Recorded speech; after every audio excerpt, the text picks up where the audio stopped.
एक बार गौतम बुद्ध अपने कुछ भिक्षुओं के साथ एक प्रवचन सभा में बैठे थे। उस सभा में बुद्ध के चाहने वालों से ज्यादा बुद्ध के शत्रु थे। यहाँ तक कि जिसने वह प्रवचन सभा आयोजित करी थी वह भी बुद्ध से ईर्ष्या करता था। सभा का आयोजन राजा के महल में हुआ था, इसलिए राज्य के सभी मुख्य लोग वहां उपस्थित थे। बुद्ध सभा में जाने से पहले ही जानते थे कि सभा में उनके विरुद्ध कोई ना कोई षड्यंत्र अवश्य रचा जाएगा।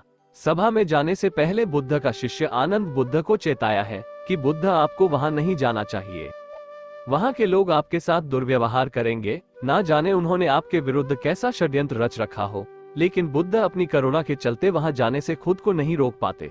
सभा की शुरुआत होती है। बुद्ध के साथ कुछ तीखे प्रश्नों से बुद्ध से ईर्ष्या करने वाले लोगों का ये प्रयास होता है कि बुद्ध से कोई ऐसा प्रश्न पूछा जाए जिसका उत्तर बुद्ध ना दे सके, परंतु बुद्ध सभी प्रश्नों के उत्तर बड़ी ही सरलता से दे देते हैं।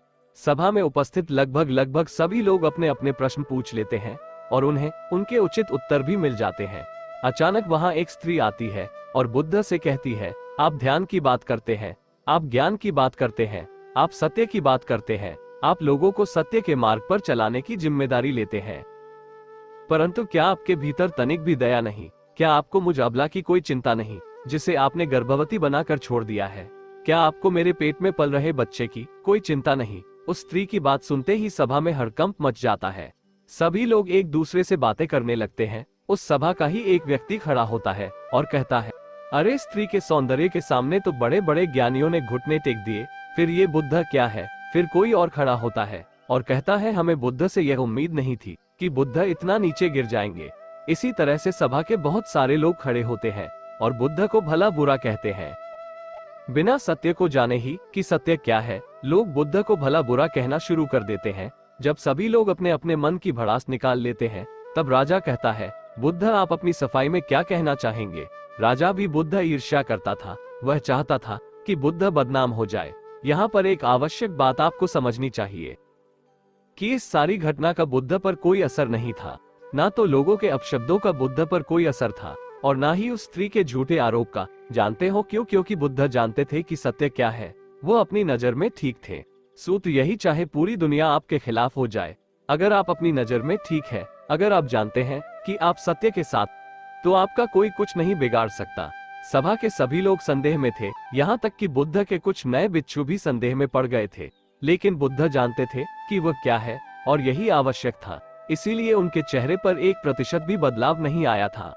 राजा बुद्ध से कहता है, बुद्ध क्या आप अपनी सफाई में कुछ कहेंगे? बुद्ध उस स्त्री से कहते हैं, पुत्री इस पूरे ब्रह्मांड में केवल 2 ही लोग इस सत्य को जानते हैं कि तुम सत्य कह रही हो या असत्य। इससे पहले कि बुद्ध कुछ आगे कहते, वो स्त्री बुद्ध से अपनी नजरें चुराने लगती है। असत्य का सहारा लेने का अर्थ है कि आप अपने भीतर डर का बीज बो रहे हैं।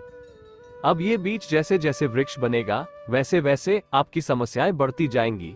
उस सभा का ही एक व्यक्ति उस स्त्री से कहता है, तुमने बहुत बड़ी बात कही है, अगर यह गलत साबित हो गई तो तुम जानती हो ना कि तुम्हें क्या दंड दिया जाएगा।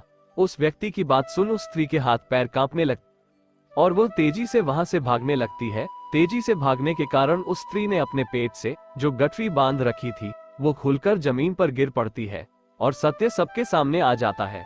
उस स्त्री ने अपने पेट से गठरी इस तरह से बांध रखी थी जिससे लग रहा था कि उसके पेट में बच्चा है। राजा उसी समय उस स्त्री को बंदी बनाने का आदेश देता है, परंतु बुद्ध के कहने पर उस स्त्री को क्षमा कर दिया जाता है। एक बात हमेशा याद रखना कि धैर्य और आपकी ही नजरों में सही होना आपको बड़ी से बड़ी समस्या से बचा सकता है।